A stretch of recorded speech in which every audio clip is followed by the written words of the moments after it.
제자리 실향민의 이야기, 고향에서 고향을 잃다. 제3부, 황암마을.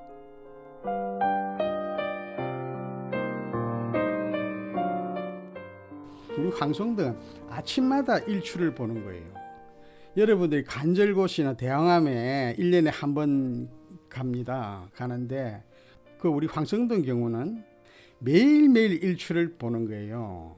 일출은 신생 아닙니까? 새롭게 태어나고 희망을 보는 그런 풍광인데 우리는 그러한 풍광을 일상적으로 보면서 체화시켜 왔다고 보는 거예요. 다음에 바다의 경우는 너무나 많아서 이건 뭐 해산이 풍부하고 생업이고 또 뭐 문전옥답이고 이거는 이루 말할 수 없는 가치가 있어서 그러한 그 바다를 끼고 있기에 다음에 이제 거기에 이제 살았던 사람들 얘기인데요. 거기 삶이 있었습니다. 김한태 어르신의 고향 이야기엔 오늘도 반짝이는 설렘과 그리움이 고여 있는데요. 올해 69, 김한태 어르신은 대부분의 시간을 울산의 정체성을 찾는 데 쏟아왔습니다. 한땐 언론인으로, 한때는 향토사학자의 이름으로 살았지만 그가 스스로를 정의하는 이름은 따로 있습니다. 이 내가 자란 황성동도 예전에는 황암이라고 했는데 여기는 그 해안 7개의 마을 해칠방이라 그래요. 이 마을 중간 지점이거든요. 그 지점으로는 용잠이 있고 또 그 서쪽 끝에는 성암, 선소라고도 하고 선수라고도 하는 그 마을이 있어요.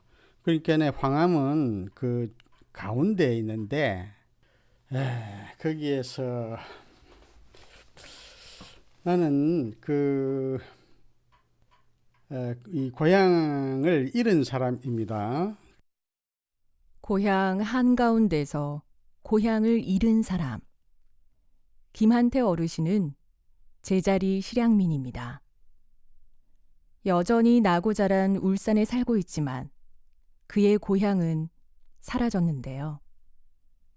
울산의 역사를 연구하고 기록해온 김잠출 작가는 제자리 실향민을 이렇게 설명합니다. 근데 우리가 실향민이라고 하면 이제 우리나라 같은 경우는 전쟁, 그죠? 그다음 분단 때문에 물리적으로 고향의 공간을 이동하는 걸 말하는데 고향을 떠날 수밖에 없는 고향을 잃어버렸다 이래서 실향이라고 그러죠. 실향 이북 그쪽을 말하는데 제자리 실향민은 제자리라는 것은 몸이 그 자리에 그대로 있다는 뜻 아닙니까? 그대로 있는 실향민이다. 그것 좀 말이 이상한데 이래 할 수 있지만은 울산 같은 경우는 공단 때문에 이제 이주를 했지만은 고향을 잃고 떠났지만은 권역 내 울산광역시 내에 이주를 했으니까 그렇게 보면 제자리 실향민이다 이렇게 이제 구분해서 쓰는 거죠. 그러니까 고향이라는 것이 우리가 이제 삶의 원래 터전이었으니까 자기 정체성 그 정주하는 곳이 없어지니까 그런 어떤 상실감 같은 게 많잖아요. 그런 뜻에서 실향민이다 이렇게 보면 됩니다. 1962년 울산이 특정 공업지구로 지정된 후 김한태 어르신은 제자리 실향민이 됐습니다. 평화롭던 마을의 일상 속으로 어느 날 국가산업단지가 들어온 겁니다. 그의 고향은 현실에서 사라졌지만 그의 기억 속에서는 공장이 들어서기 전의 모습 그대로입니다. 거기에 이 삶은 그 해안의 특징이 대단히 빼어나다. 가장 빼어난 그 특질은 해안에서 바다 멀리까지 수심이 얕고 그 얕은 수심에 전부 다 암초, 암반지대라는 점. 거기에는 다양한 수초가 무성히 자라고 수초가 있는 곳에 수산 생물들이 다양하고 많고 이러한 그 풍요한 어장이 형성되어 있기 때문에 이 사람들이 많이 살은 거죠.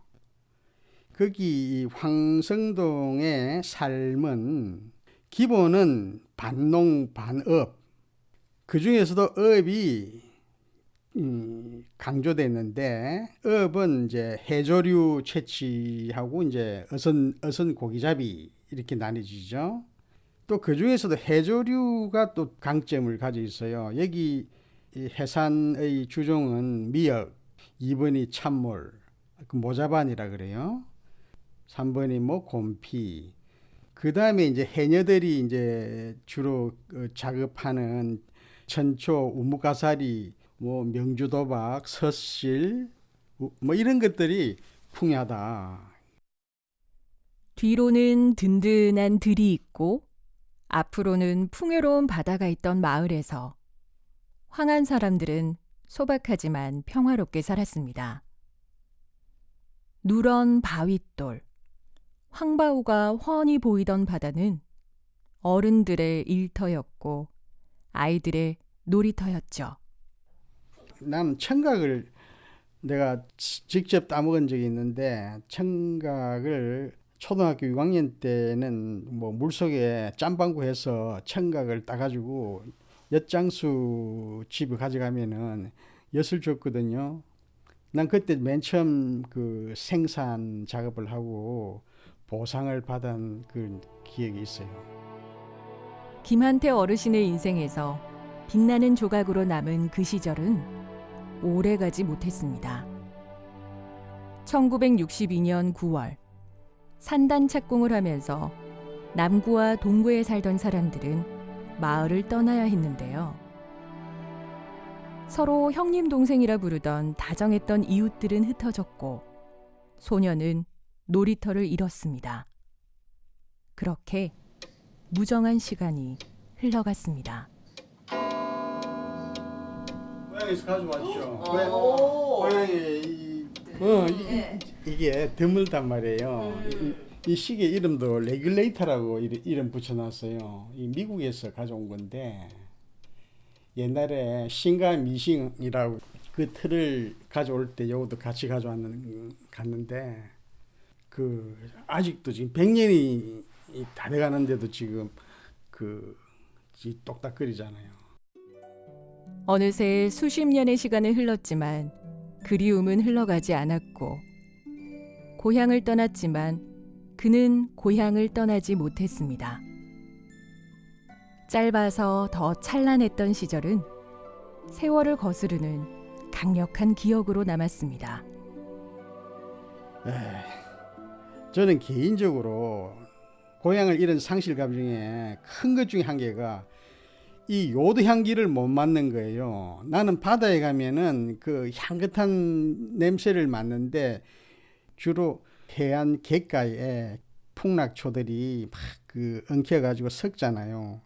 거기서 나오는 향기인데, 그거 어떤 거는 뭐 싫어하는 분도 있지만 요드 향기가 많거든요. 그 향기는 건강한 거다. 나는 그거를 지금 맡지 못해요. 난 우리 집은 바닷가에서 한 30m 정도 떨어져 있는데 만조선에서 한 30m 정도 떨어져 있어요. 그러니까 물론 나는 그 바다의 향기를 짙게 맡고 자랐을 뿐 아니라 그 조수의 리듬도 나는 내 개인적으로 내 혈액에 체화되어 있다고 봐요. 그 출렁거림의 그 리듬이 나는 거기 맞아 있는데, 파도 소리가 잠을 깨우거나 싫지가 않는 거거든요. 오랫동안 거기에 리듬에 익숙해져 있기 때문에 그 리듬도 그렇거니와 요도의 향기도 우리 삶에는 굉장히 깊게 침투해 있었다, 이런 생각을 해요. 그걸 못 맡게 됐으니 이건 누가 보상해 주겠어요? 그 가치로 누가 따져 주겠습니까? 평탄한 땅과 넓은 바다가 있어 살기 좋았던 황한 마을은 공장이 들어서기에도 좋은 땅이었습니다. 나라를, 후대를 위한 일이라는 말에 황한 마을 사람들은 고향 땅을 순순히 내줬고 소녀는 사랑했던 바다 향기를 더 이상 맡을 수 없게 됐습니다. 우리 고향 마을 근처에 석유화학 중소기업들이 들어왔어요. 거기에서 뿜는 악취가 안 좋았어요. 그리고 그 화력발전소에서 꿀떡을 높게 확산시켰는데도 저기압 때는 그게 가라앉아서 마을 쪽으로 악취가 났거든요. 그런 것이 삶의 질을 나쁘게 했어요. 그 시절을 거쳐온 울산의 1세대 사진작가 서진길 씨는 제자리 실향민들의 이주를 이렇게 기억합니다. 내가 가장 가슴 아프게 생각하는데 이제 우리가 일반인들이 잘 모르잖아요. 그리고 뭐 보상금 받아가지고 이주했다. 근데 그거로서 끝을 냈거든. 근데 이제 이 문화라는 것이 정책적으로 보상을 줘서 예를 들어 이주를 했더라도 뒤 관리까지 해드려야 돼요. 어떻게 사는지, 어떤 형태로 뭐 발전하고 있는지 이런 변화가는 모습을 정의를 해야 되는데 제도적으로 그런 정리가 안 됐지. 그러니까 막연하게 떠나푸는 거지. 그래 정체성이 없는 거지. 잘 살기 위해서 하는 거니까 뭐 이게 대대로 소원이잖아요. 민족의 소원이잖아요. 그렇게 이제 그렇게 순하게 전부 이주를 한 이 따뜻한 소위 말하면 희생 정신 이걸 우리가 산업화되면서 높이 평가를 해야 되는 재평가를 할 필요가 있어요. 고향을 잃고 그 기억을 아는 채 살아온 세월. 언론사에서 퇴직한 김한태 어르신은 그의 시간과 열정을 울산 포럼과 울산학 연구센터에 쏟았는데요. 그를 향토사학자로 살게 만든 건 고향을 향한 그리움인지도 모릅니다. 그래서 고향을 생각을 하다 보니까 고향이라는 게 이게 주기적으로 순례하는 성지와 같아 성스러운 장소인데 다른 그 생물들도 자기 뭐 고향으로 돌아가는 회귀 본능이 있듯이 우리도 자기가 살고 있는 곳에 대한 깊은 애착이 있어요. 명절마다 고향에 간다. 그 이유는 뭐냐? 그거는 자기 확인이고 타향에서 받은 서름이라든지 어려움을 겪은 그 심신을 끌고 그 머나먼 곳에서 다시 고향으로 돌아와요. 결국은 다시 자기 자신의 정체성을 되돌아보고 고향 산물을 먹고 고향 사람을 만나서 거기에서 이제 재충전을 한다는 거예요. 그에게 황한마을은 상상만으로도 꽉 막힌 숨을 틔워주는 존재입니다. 그 소중한 공간과 이주민들의 희생을 딛고서 울산은 성장과 팽창의 역사를 거듭했죠. 8만 명이었던 울산의 인구는 100만 명을 넘어섰고 공업도시에서 AI 수도로의 변화를 준비하고 있습니다. 하지만 그 속에서 제자리 실향민들의 이름은 조금씩 사라지고 있습니다. 그 모든 사라지는 것 중에 불우의 가치가 있는 게 있거든요. 최근에 큰 아쉬움을 느낀 게 있었거든요. 지난해 여름에 8월에 그 SK가스하고 아마존이라는 글로벌 기업이 AI 데이터 센터를 착공을 했어요. 어디에? 우리 고향에 했거든요. 황성동에. 여기에 이 큰 행사를 하면서 100명 넘게 초청을 했는데 거기에 원주민 대표 1석이 없는 거예요. 나는 그 행사 때 멀찌감치서 볼 수밖에 없었거든요.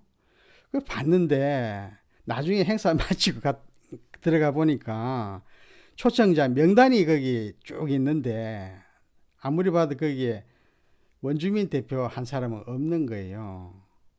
그럼 이 마을을 국가 산업에 헌정한 이 도네이션에 대한 어떤 배려가 이렇게 인색한가?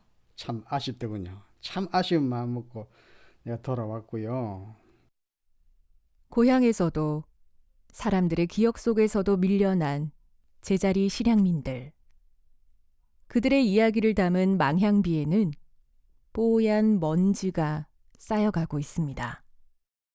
고향을 기념하는 비석이 있고 또 망양 동산이 만들어져 있어요. 있는데 망양 동산은 돌은 이질러져 있고 풀은 무성하고 관리가 또 잘 안 돼 있어요.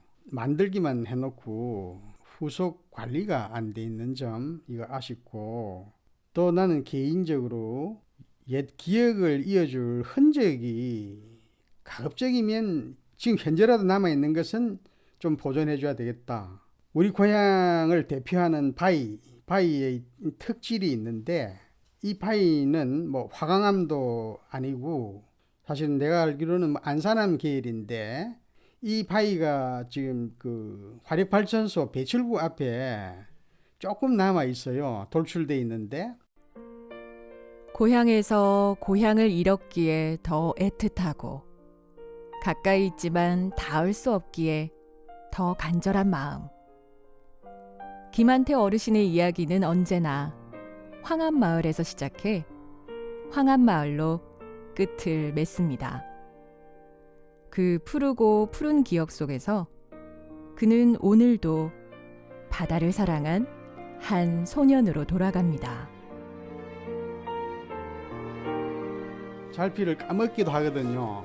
잘피를 많이 까먹고 입이 벌어진 적도 있었고 세죽에서 목도 지금 목도라 하면은 지금 상용정류와 대한유화가 있는 곳인데 그 해안으로 오고 가는 통통배가 있었거든요. 한 20분 정도 걸리는 그 배를 타고 가면은 그 밑에 수심이 얕기 때문에 거의 파랗게 자랐는데 전체가 보리밭처럼 육상의 보리밭처럼 파랗거든요.